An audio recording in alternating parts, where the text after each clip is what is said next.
Assalamualaikum warahmatullahi wabarakatuh. Nama saya Intan Nuraini dari AKP 7A. Di sini saya akan mempresentasikan audit internal berbasis risiko. Definisi audit internal berbasis risiko.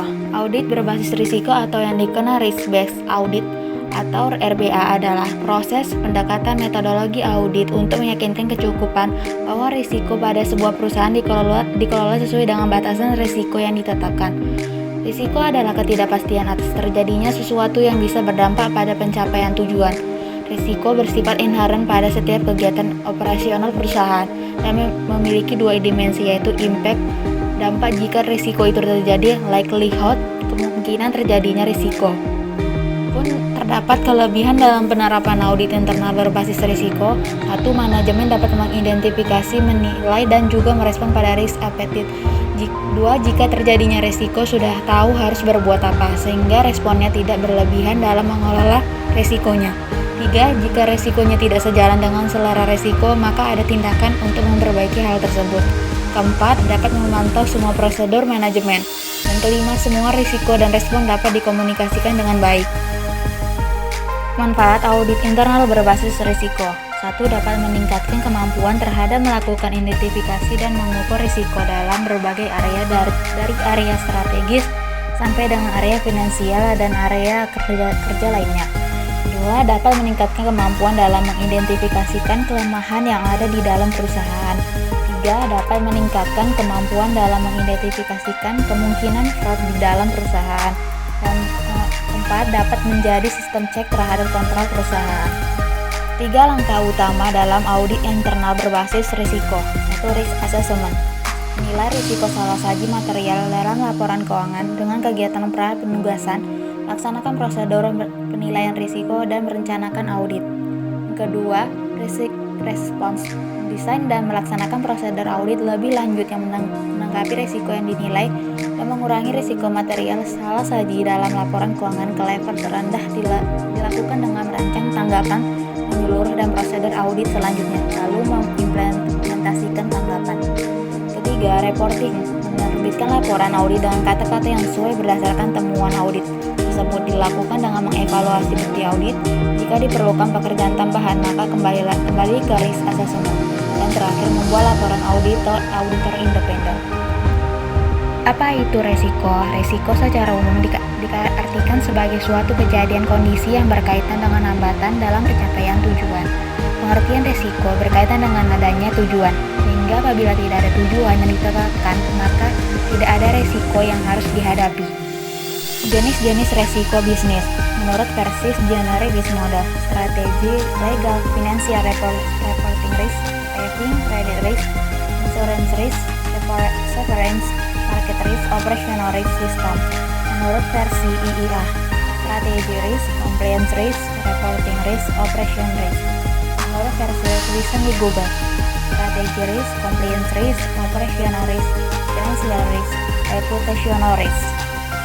Menurut versi generic risk model, completion risk, economy risk, operational risk, legal risk, compliance risk, strategy risk, reputational risk, program risk, project risk, innovation risk, country risk, quality risk, credit risk, action rate risk, interest rate risk, action risk, process risk, resource risk, political risk, seasonal risk.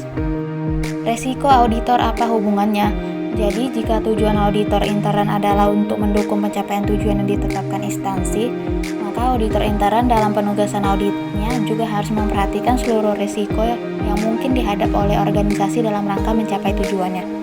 Dengan mengenali risiko inilah, auditor intern akan mampu memberikan masukan kepada auditing, sehingga auditing dapat meminimalisasi dampak risiko. Perbandingan audit konvensional dengan audit berpeduli risiko. Audit konvensional, audit berbasis sistem dilaksanakan atas dasar keberadaan suatu sistem yang sesungguhnya ada dan pengendalian yang dijalankan terkait dengan sistem tersebut. Oleh karena itu, dengan sistem yang ada dianggap akan mampu mengatasi semua risiko. Biasanya pengujian dilakukan dengan kuesioner internal control, yaitu dokumen standar yang digunakan dalam setiap penugasan audit. Sedangkan audit berpeduli risiko dilaksanakan atas dasar risiko-risiko dan melaporkan kepada pihak manajemen apakah risiko tersebut telah dapat dikelola dengan baik atau sebaliknya.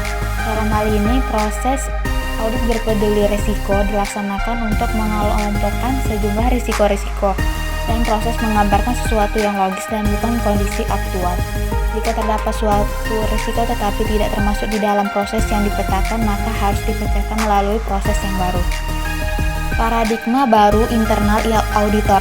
Uraian peran paradigma lama watchdog, paradigma baru konsultan dan katalis. Pendekatan paradigma lama detektif atau mendeteksi masalah, paradigma baru preventif atau mencegah masalah.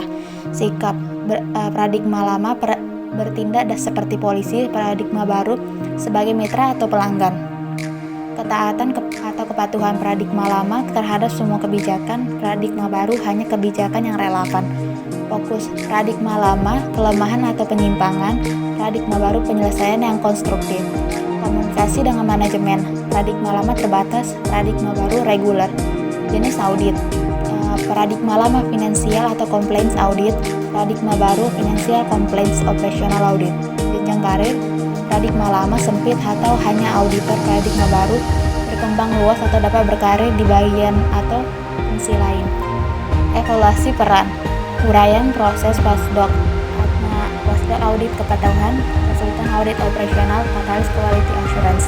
Fokus watchdog adanya variasi atau penyimpangan, kesalahan atau kecurangan lain-lain, konsultan penggunaan sumber daya, katalis nilai. Impact watchdog jangka pendek, konsultan jangka menengah, katalis jangka panjang. Kesimpulan, audit internal telah memasuki paradigma baru di mana kini auditor tidak berfungsi lagi sebagai watchdog, tetapi lebih sebagai mitra. Sejalan dengan hal itu, pendekatan audit berbasis pengendalian yang bersifat pasif dan reaktif berubah menjadi pendekatan audit berbasis risiko yang bersifat aktif dan antisipatif. Dalam audit berbasis risiko, auditor harus mengevaluasi efektivitas proses manajemen, proses pengendalian intern dan publik. Counternya sebagai bentuk pelaksanaan aktivitas asuransi dan konsultasi untuk dapat memberikan nilai tambah dan memperbaiki kegiatan operasi. Audit internal berbasis risiko merupakan metodologi pemeriksaan yang sangat penting dipergunakan untuk memberikan jaminan bahwa risiko telah dikelola di dalam batasan risiko yang telah ditetapkan manajemen pada tingkat korporasi. Sekian presentasi dari saya. Wabillahi taufiq wal hidayah. Wassalamualaikum warahmatullahi wabarakatuh.